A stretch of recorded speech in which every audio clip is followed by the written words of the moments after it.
I wanted to take a quick minute to introduce our very first ever Applebaum artist in residence at Darkroom Detroit, Steve Koss. Steve has been in residence this spring term, shall we say, at Darkroom Detroit for the last 3 months. And Steve, if you're not familiar with Steve and his work, he is a Detroit based photographer and artist who graduated from the College from Creative Studies with a BFA in photography. And Steve, what year did you graduate? Was it 2000? Uh, 2018. I think I just celebrated May 20th would be my 3 years not being at CCS. So There you yeah, go. in 3 years. So, Wow. yay, CCS. And Steve's work has been published in many sources, but including the New York Times, Our Magazine, and Refinery 29. His work has been seen nationally at Photoville in New York City and exhibited at the Leica store in San Francisco, along with other public exhibitions throughout Detroit. He was a recipient of the Leica Academy Scholarship Award, along with a Documenting Detroit Fellowship Program in 2016. And his artwork is focused largely on American culture. And I'm going to let him elaborate more on that this evening because I know he's going to be taking us through some of his influences and inspiration as well. So, Steve, thank you so much for being here with us tonight and for sharing your work with us. And I know you're going to give a plug at the end too, but I'm just going to give you a little plug now as well. That if any of you are free on Saturday and have not already signed up for Steve's photo walk, we're going to be doing an instant photography photo walk in downtown Detroit. And I did get some questions like, do you have to bring an instant camera? Do you have to use an instant camera for the photo walk? And you don't. We will also have a couple of instant cameras on hand that you can practice with and play with if you want. And so if you just want to come for the downtown photo walk, you're fine to do that too. But it will be focused on Steve's tips and tricks for taking instant photographs. So just be prepared for that.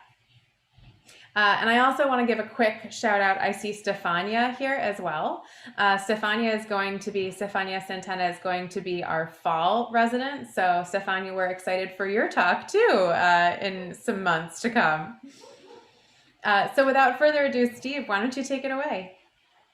Yeah, hey, what's going on? So yeah, as Eleanor said, my name's Steve Koss, and I'm going to be walking you guys through kind of like a little bit about me, a little bit about my influences. We're just going to touch on some artists and some references that are like very important to me and how I think I grew up and how I think about culture and how I think about things that we live with every day.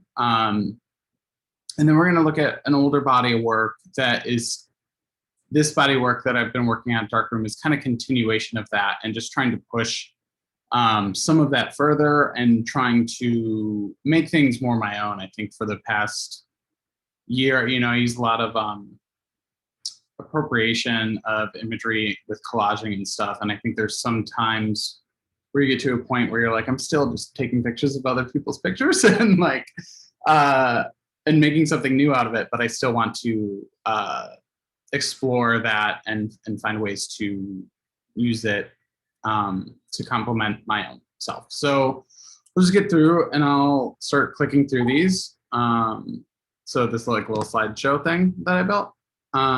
This is where I talk to you about me. So yeah, I got into photography while I was in the Air Force.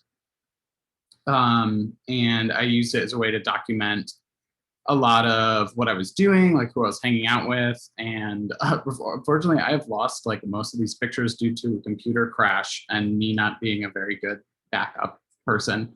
But so when I came back to the States after I left the Air Force, I was kind of in this position of either going to continue a language degree in Japanese, which I had started while living in Japan, working for the Air Force, or kind of going to photography because I really liked it and I really enjoyed it. And after like some long thinking and a really bad car accident where it made me stay on the couch for a long time, I thought, like, hey, I'm here by myself in Michigan, and the reasons that I was doing this other thing might not be completely for me, it might be for other people.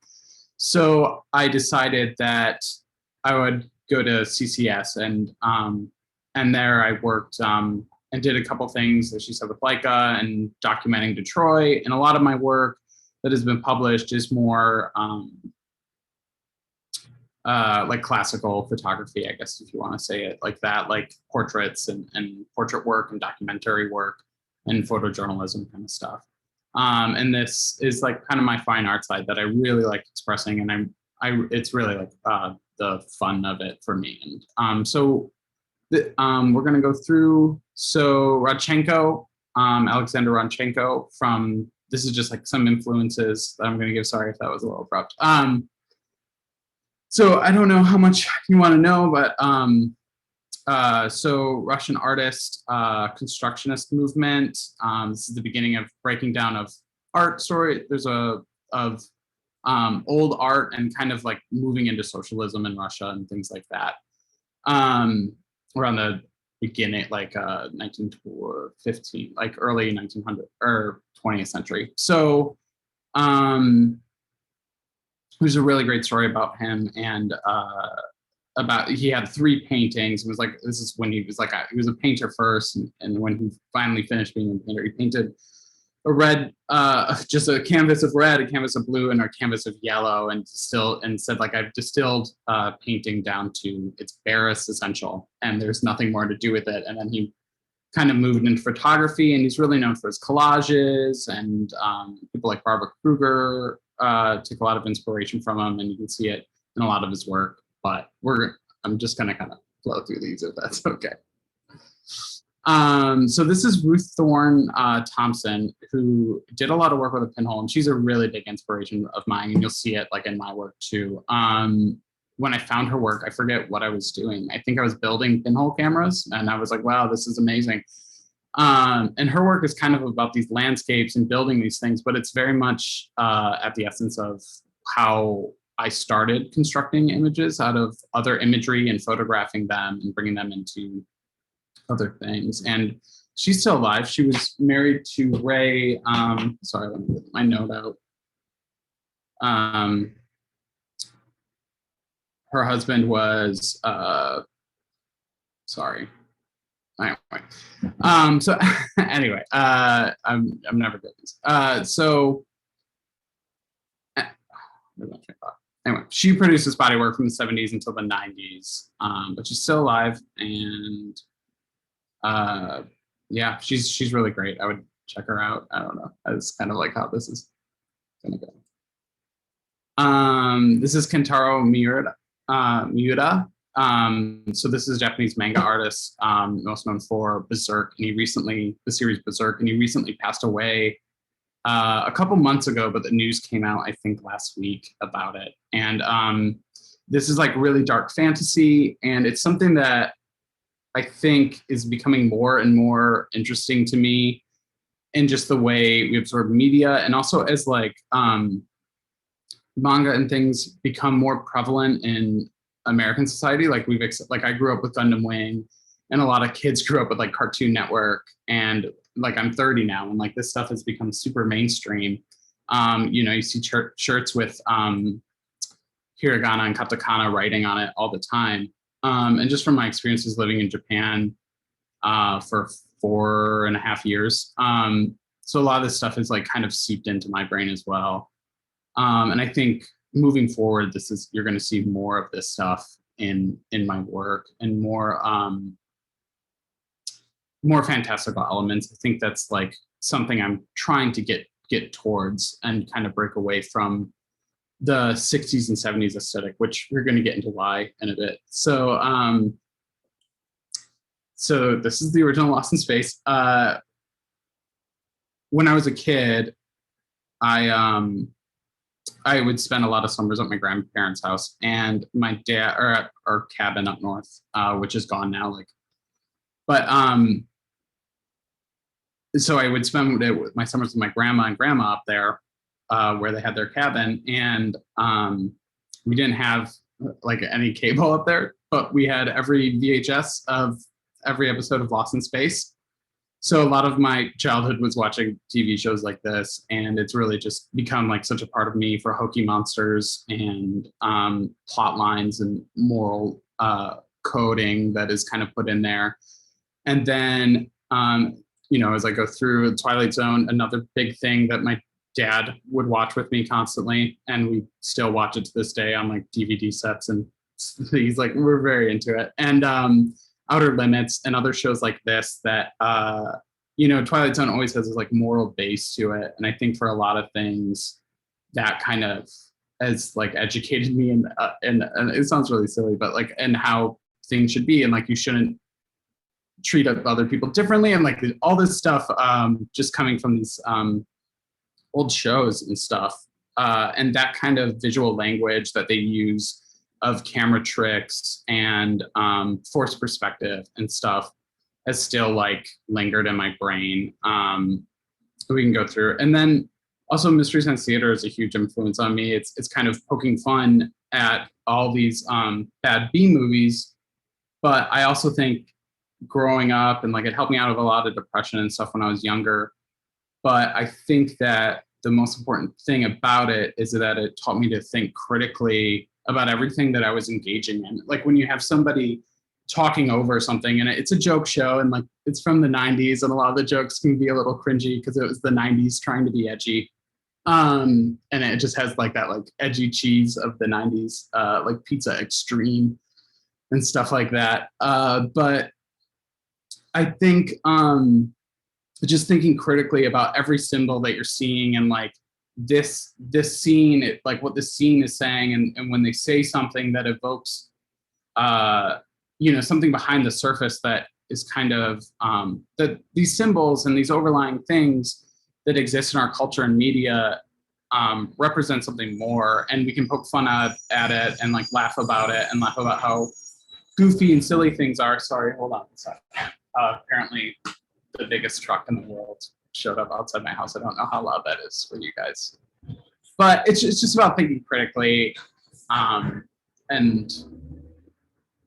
that's all I wanted to say about that. So we're going to get into my process like a little bit more, and this is looking at an older body of work called Maple Street and Other Troubled Places, which is actually a reference to Twilight Zone. And so, and then this is like a little bit just about symbolism and Platonic idealism, which is Plato's reference about how you know, everything we look at is we have an ideal version of something, and everything that's made in reality and exists around us is like a fake. And so he hated art, and he goes into this whole different thing, but it's just about how symbols talk through our culture and how we visualize them. And so like we see this apple, and this is very light talk, but I mean, an apple also can mean a lot of things, right? So it's fruit, right? It can be seductive. It can be like the Garden of Eden, right? So we have all these references in biblical Judeo-Christian reference to the Garden of Eden and the apple and knowledge. And then we have Apple computers, which also feeds back to their apple of knowledge, right? And that's part of the reason they pick that symbol. And then as we move into today of conspiracy theory and everything else, I mean, this is almost like a pervasive idea of it entering into our lives and having some kind of control or some kind of, you know, different way of thinking. But as we move through, like we can understand the symbol as it goes through all of its changes. So we have an apple, and we still have an apple, but it's a Schwartz crystal apple, made of Schwartz crystal. And then, you know, this is still an apple, but it's not an apple. And as these things distract and abstract, we still recognize the symbol value, but now we're changing how that symbol relates to us. If that makes other sense. So I just wanted to give a quick kind of hypothesis of like a lot of my work deals with symbols and symbolism and and historical references to different things. And advertising is a great like bed ground for that, because symbols are like pushed to the extreme and they're used to, to dedicate your buying preferences, right? So that you're representing things of happiness and success. And if you buy this, you'll feel better, and especially in America and all consumerism. And so those are really great fertile grounds for kind of grabbing things, twisting it a little, and putting it back into into ideas. And Maple Street and Other Troubled Places deals a lot with just looking at twisting these moral codes that we put down and expect everyone to follow, and kind of just how silly they are and how much focus we put into stuff that probably doesn't matter. And also just having fun with how American values are represented worldwide and how we have internalized things like freedom and various other stuff that, sorry, I've lost my track of mind. But yes, so we'll just go look at some artwork. How about that? So this is kind of my process and how I like to do it. So this is in my basement at my house, and you'll see this image more, but here I'm just working with the XS70. And so a lot of this is cut paper or advertisements that I find, print, enlarge, distort, and print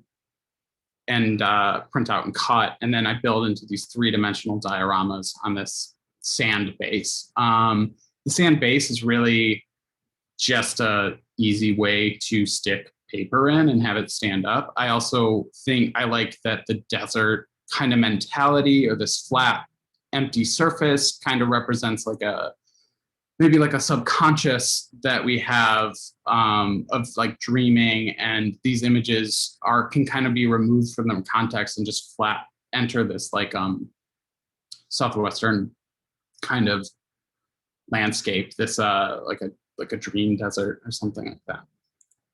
So here it is. This is me just manipulating things, and then over here on the left is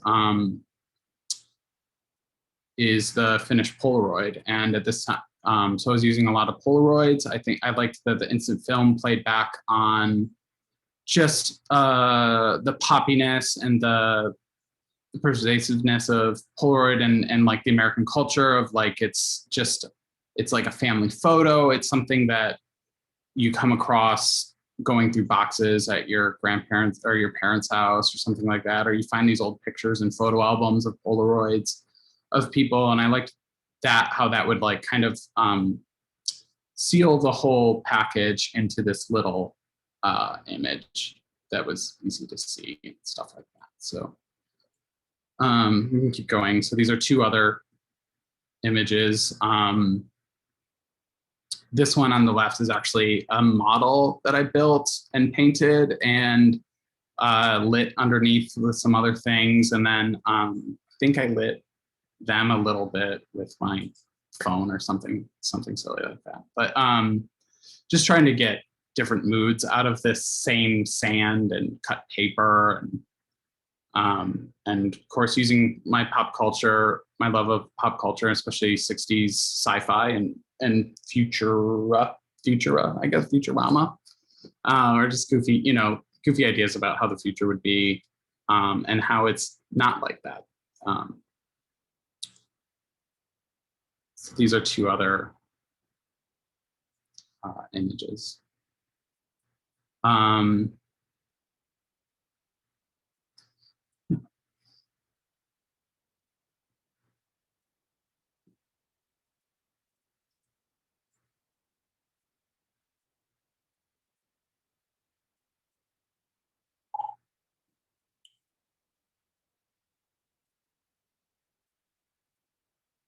Yeah, and I really just like the surreal quality that you can get out of these landscapes, and the fact that I'm finding these things and then printing them off again. I feel better because I'm wasting paper, I guess, but I'm not destroying magazines and like keeping something intact. But I also, the idea that I can have it in the computer first, change size, duplicate things, take these symbols and like keep pushing them a little bit and change how they might look through the computer before I print them, I think helps a little bit, lets me have a little bit more freedom than if I was just using cut magazines. Also, the ability to use like a matter paper helps with cutting out glare, because I have done things with magazine clippings, and because most magazines have like a slight gloss or like satin finish on a lot of the images, unless once the flash hits it, it kind of can blow out and get some weird effects and stuff like that.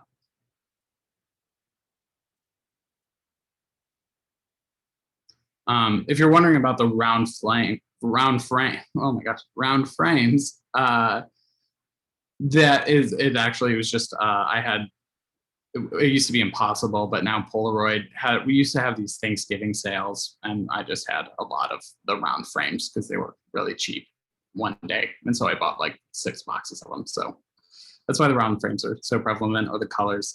They didn't have much of a, how do I think? They weren't like decided upon before. It was kind of more what's available at the time.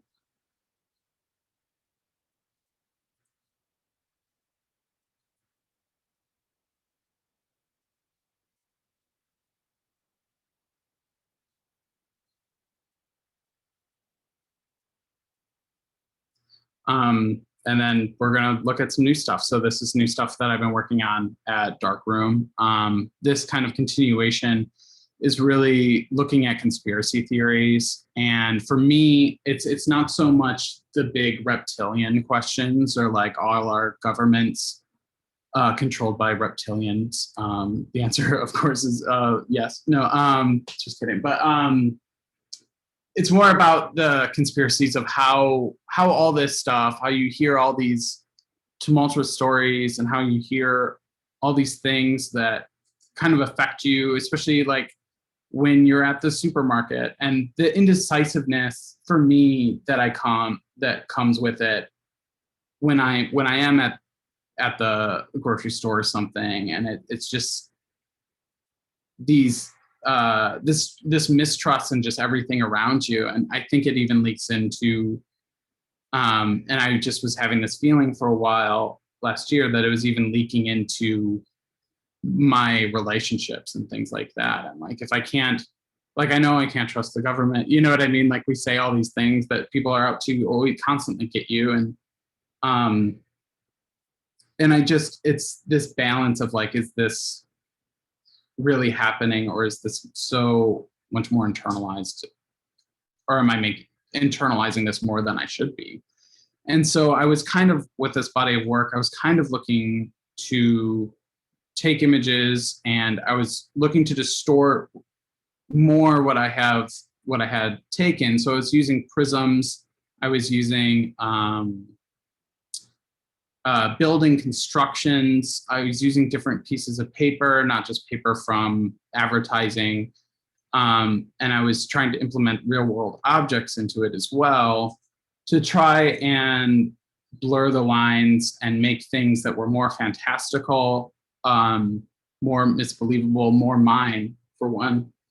And also kind of just give you the feeling that something's wrong. I think that's like a lot of my work, is just trying to get to that just that like slight creepiness, that like, this is fun and cool and interesting, but it's also like a little eerie, and I don't know if I want to live in that place. And I think that's like at the essence, what a lot of these pictures are about, is like, this is fun and funny, but it also has a little bit of like unnervingness and truth to it.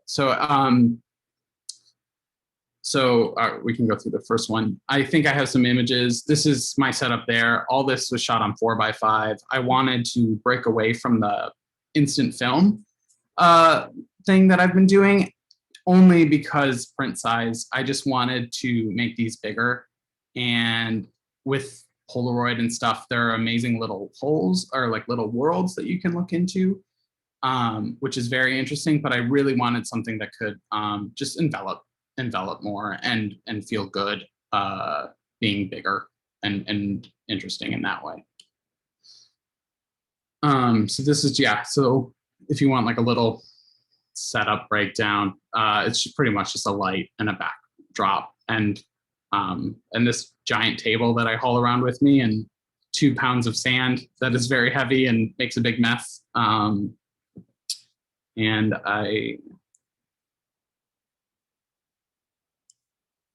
you can see some more of it here. And then this is the first imagery. So yeah, a lot of this is, I started implementing scanner, like using the scanner, bringing things out of the computer, printing it, cutting it, scanning it, following the scanner bed with it to distort more. I thought it looked, I tried to bring things into Photoshop and use Photoshop tools, but I think I just enjoyed the way the scanner kind of twisted and morphed things. And it was just more about morphing the truth, and kind of working with that idea that things are twisted and you don't really know, as the conspiracy theorists and things put it, that everything's kind of being hidden from you, which is, who knows, right? Then yeah, this is another one. This is bringing more wire and constructs, and then this wire to me is more about the connectivity that we're engaging in this century, and like just how connected we are through phones and everything else, and how information is so just moving through everything. But also most sometimes too, it's just really cool. Like sometimes it's less about super interesting ideas and more about like I like how this looks.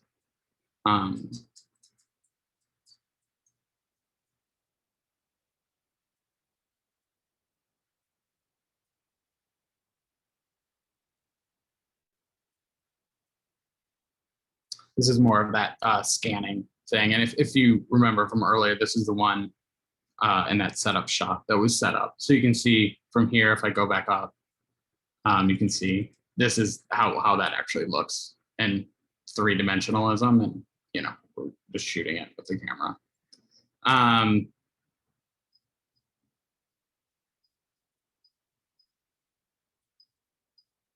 Good old tinfoil hat, made by myself.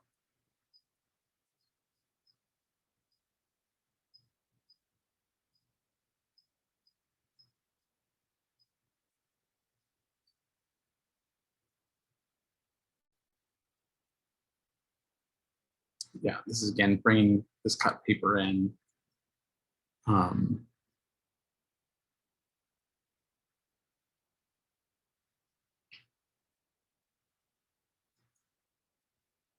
Yeah, I mean, this is a good image to talk about symbols, I guess. If you don't know what what he's holding, there is it's the picture of the Roswell crash. It's a really famous picture of what's his name, Lieutenant.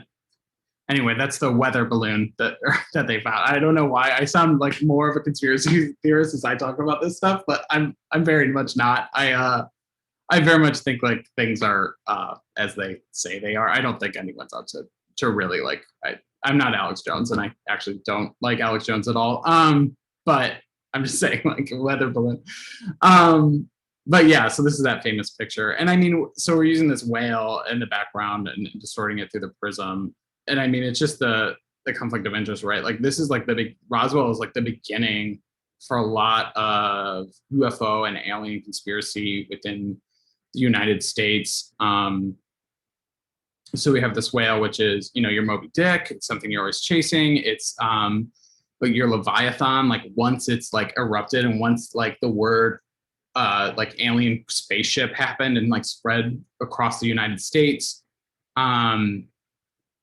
it catches fire, and like these things cannot get like pushed back down, and like these thoughts have like risen through the popular conscious and are like here to stay for the most part, right? I mean, there's even like some WB show about Roswell, like these things are prevalent in our society, and so I think that it's just like this interconnection between putting two images together and seeing kind of like diptychs or triptychs or something, like you're seeing how these two things play off each other, which is really interesting, and that's kind of like creating narrative throughout a lot of my work, and it's really up to a lot of your own interpretation. For me, it's like a lot of gut feelings, and like I like how these two fit together. I like the story that presents, but I don't ever want to hit you over the head with like, this is because it sounds dumb when honestly it just sounds dumb when I'm like, no, it's about Roswell and how aliens are like, it's about alien theory and like how these things are growing bigger and bigger, and the government's now opening up about they released the tape of the Navy fighters. I think that was last year. I don't know. I feel like 2020 didn't happen for some reason, so I can't remember if it was in 2020 or 2019. But the Tic Tac video, which is a very popular video about, I think it's two F-18 fighters in the Navy, and it's a unidentified flying object. And there's Biden, I think, is supposed to release something soon as well. So about the government's involvement with aliens, or at least the alien research. So I mean, it's interesting how these things change, and so.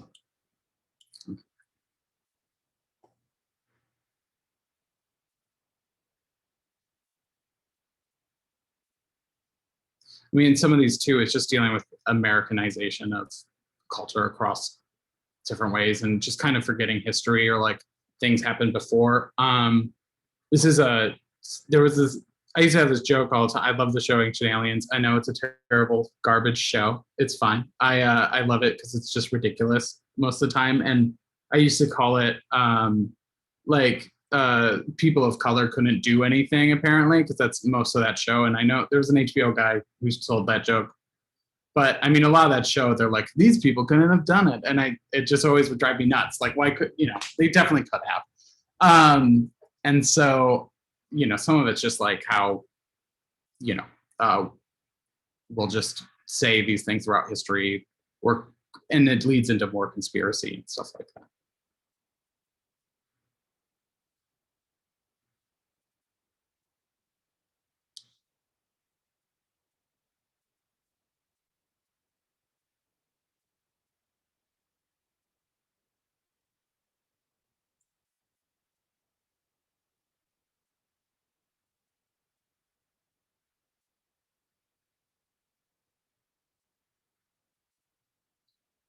I mean, yeah, to break it down again, I guess we can talk about this one a little bit. This is a little bit more of that, the reptilian class, or, the elitist 1% is reptilians. And we have this kind of construction with a reptilian eye, which is actually a dinosaur eye. And then I use this tinfoil, which I've been really liking tinfoil. I like how it photographs. I like the colors that you get out of it. And the fact that it kind of just fits in, and it's almost like this otherworldly, it feels so different against the paper texture wise, and shining wise. And but it's also representing this like halo, right? So we're using like biblical references and falling back a little bit into things like that. Just to make things creepier, I think, and the main thing, like you know.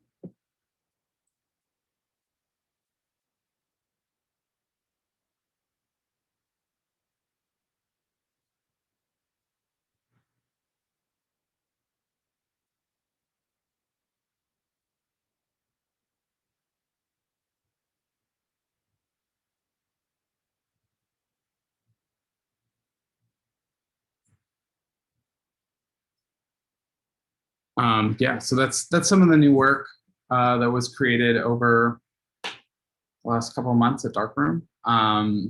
There's some more. I'm not quite sure at its ending point right now, but it's just a little taste of what I created with the help of Darkroom Detroit and all their great amenities and all that stuff. Sorry.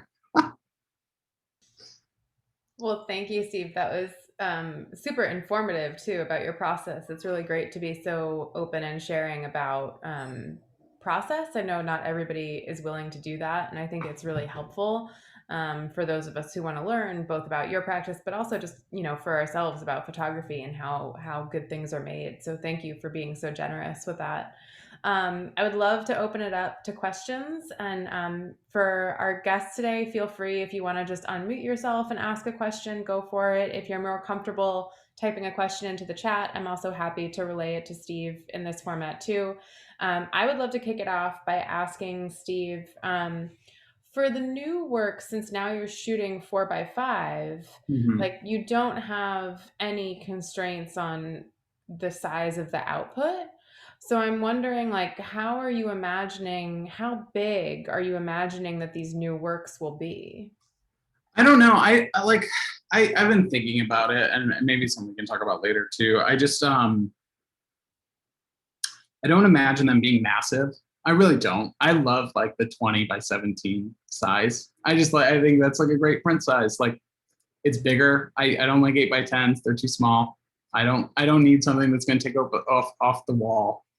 But I guess that's just me. But I think the idea that some of them could be really huge and really inviting and like almost like a door that you could walk into, I think is I think there's something really cool to that.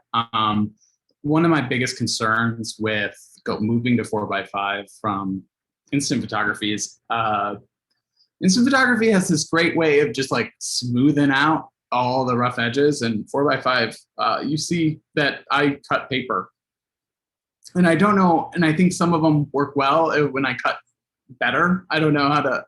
There's lots of times I'm like, oh, that's not gonna look good. You're gonna see the white edge of the paper or something, you know. But I think after I get it in there, and I still think there's something that might be added to this series.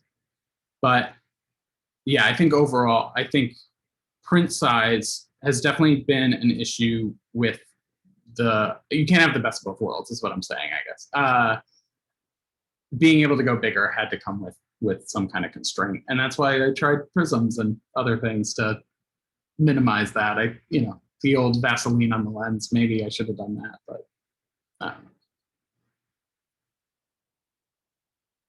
yeah, does that answer your question? Sorry, I rambled, but No, it totally does. It definitely does. I mean, I think, I have a lot of questions about just choosing to go to 4x5. I mean, I think that like process plays such a big role in your work. Um, and I guess what I was thinking a lot about was time in relationship to process when you were speaking. And so thinking about like, you know, not wanting to destroy the object of the magazine. So like not like you think of collage as having some sort of immediacy effect, right? But like you're not even like engaging in that. You're sort of like very intentionally printing out things to cut.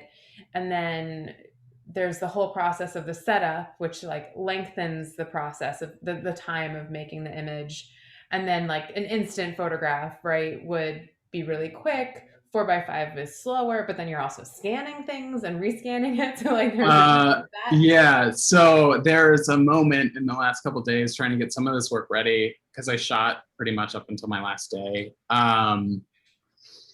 where I was spotting out film, and I was like, should have just done Polaroids, dude. You would have shot 100 by now, and like instead of wasting all this time spotting out prints. Yeah, there is something that I liked, and I mean, with those original Polaroids, the interesting thing too is those collages are destroyed. There's no negative. There's nothing. It's gone. Once it's gone, it's gone.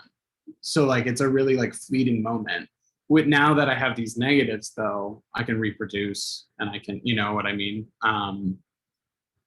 So I don't know. I think that me going to 4x5 is just because 4x5 is a home for me, period. It's something I built a whole other body of work on, with going into bars and photographing portraits with people on, and black and white 4x5.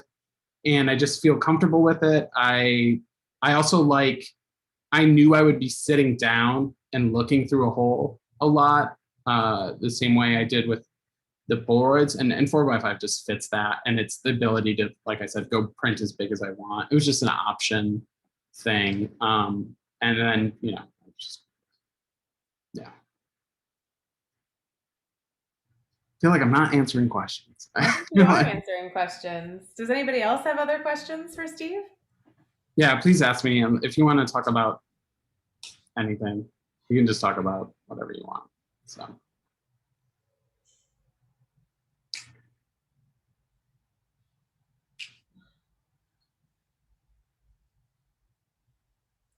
So Nick is asking a question in the chat.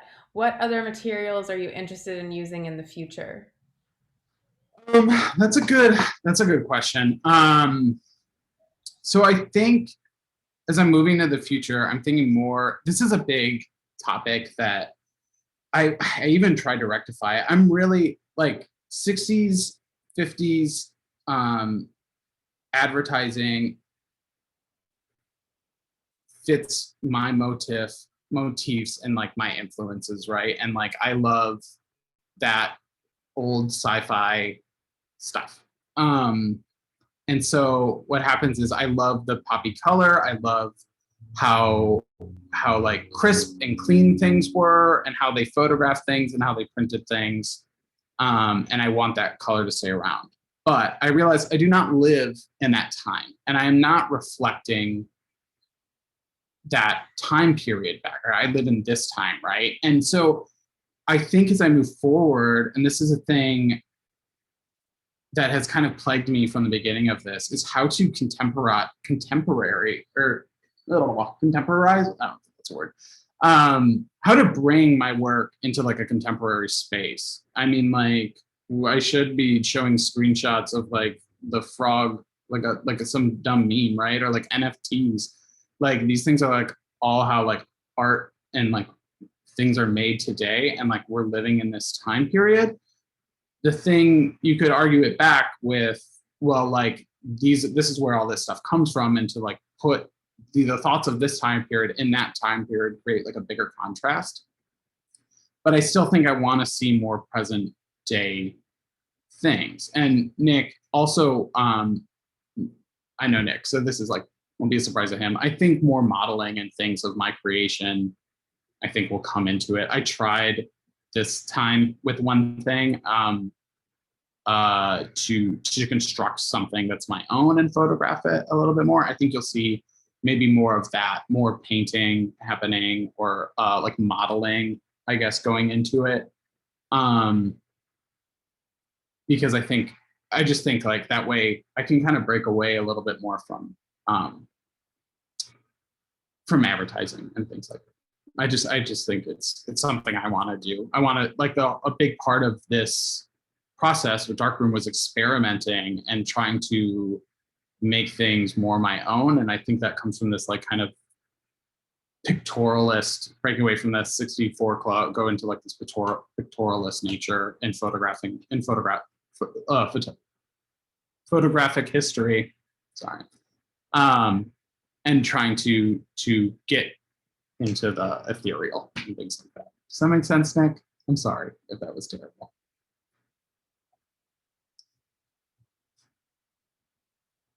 Nick says yes.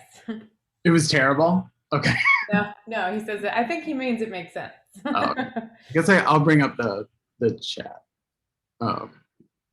Yeah, I mean, there is though, like if you wanted to reference a more contemporary sphere, right? Because I remember from your application, even like what you were talking about a lot of contemporary issues around, these ideas that you're exploring in the work, and you don't you talk about symbols, but you don't like reference uh, any pop culture symbols contemporarily, right? No, Like, I know, and that's using something like you referenced Alex Jones, right? Like having an image of Alex Jones in an image would be like a very contemporary reference, but you sort of don't go there. I don't think I want. Yeah, I know. I don't think I want to hit it over the head, because another thing is, I feel like if I'm too on the nose about things, right? Like there is sometimes when I get too on the nose, I feel like it just becomes corny, right? Like especially with collage, because in like there's so many like weird collages and like conspiracy theory threads and weird YouTube thumbnails, which are actually kind of interesting in their own way, I guess. But I feel like if it's too on the nose, it just becomes stuck where it is, I guess, in time. And I think something about it too is that this can be at any time. This is just, these could be created at any time within the 20th century, I guess. But if it's just Alex Jones, and then it's just like me ripping on that, where I don't think that is like truly the essence of these issues. I think these issues are from me internally, and how I relate to the world, and how conspiracy theories and these things like affect me. And I remember, and kind of the hypocrisy that we get all upset about all this shit, but like the stuff that's like, if reptilians run the government, but there's like bigger things to worry about in the world, and that those aren't the big worries, like it's like real things like companies stealing money and pollution, and like those things are more important, I think, than like if aliens are really here. They're escapisms for people, and in my mind, to it's a fantasy to roll into and enjoy, and like kind of like this way I can be angry about something because I've kind of like lost control, because I don't have that much of an impact on the world outside. So I think some of that stuff is just, some of this work is just me internally with those feelings, kind of expressing them. So I think by bringing Alex Jones in, I mean, there's one of Hillary Clinton in here. Not that I have anything against Hillary Clinton, but I didn't want it just to be a picture of Hillary Clinton. So I cut her face out and like made like a puppet. It's the one with the hand. You can go back up to it. But I didn't want it to be, but if it's so over the top that you recognize her immediately, I feel that it becomes, it just becomes corny to me. Like, I don't know how else to say it. I see that Ron has a question. Ron, you want to chime in? Yeah, first, thanks for taking the time to share your work. And I do like how it's not in your face. I really like Bertinsky's work and Maisel's work on how they're showing this environment, this beautiful picture of the environment, and then you realize it's a disaster. But they specifically, in some of the interviews I read, they said that it was a better approach to get people to have a conversation by not hitting them over the head with it. And I love the old references to these conspiracy theories, because it's so, I think that distance of what you're photographing and how the distance of these conspiracy theories from reality, I love the relationship of the two. I think that it's just triggering something in me, making me think about some other work that I'm wanting to do. So yeah, I just wanted to say that and say thank you. Oh, thank you very much. I appreciate it. Thank you. Any other questions for Steve?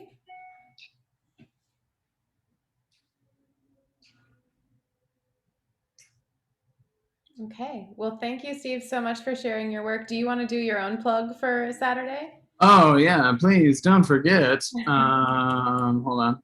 Saturday, June 5th, we'll be doing a photo walk downtown. Honestly, yeah, just come hang out. You can sign up at darkroomdetroit.org to register, or you can just come to Campus Marshes and bring your own camera if you want. I'll have a couple cool filters and tools for different ones that I kind of have. And we can play around. And I mean, honestly, it's going to be more of let's hang out and take pictures and just talk about stuff. And I'll have some of these Polaroids there. I'll have other Polaroids that I took that aren't dioramas and stuff like that, just to be like, here's some stuff I made. And then just talk about, what you like, and we can just hang out and talk about whatever show you watched too. And we'll walk around the city, and I'll show you some things that I like from doing street photography down there and stuff like that. So. And I'm going to add to that too. One that will be on site, Darkroom Detroit will be on site with Polaroid film for that too. So if you need to stock up on Polaroid film, I don't know exactly what formats we have currently. I know we have like the standard, whatever the normal one is, but we usually have a couple others too. So I'll bring whatever we have. And then you might have seen on all of our social medias that we now have a Darkham Detroit vending machine. Yes, that Which is is in very Southwest cool. Detroit on 2810 Burner. It's outside of Vector Lab. And it literally is there for your 24/7 film needs. So there's Polaroid film in the vending machine too, if you want to stock up before coming. And then we also have we have other film stocks too. But then we have some really awesome limited edition shirts and zines and all kinds of fun stuff in the vending machine. So if you haven't checked it out, I would highly recommend it. It's super fun, I think, to get your purchases on at the Darkham Detroit vending machine.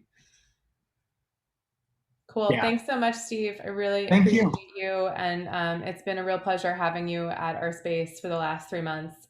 And I'm sure we'll get to keep you around a little bit longer too. Yeah, I still got a little bit of stuff to finish up, which I gotta reach out. But okay, thanks so much, everybody. Thanks for coming. I really appreciate it. Coming to listen to me blobble for however long that was, but very sweaty now, so we can stop. You did great. All right. All right, everyone, have a great night and stay safe. Hopefully, we'll see you on Saturday, 1 o'clock, Campus Marches. Yeah, you got it. All right. Bye, everyone. Bye.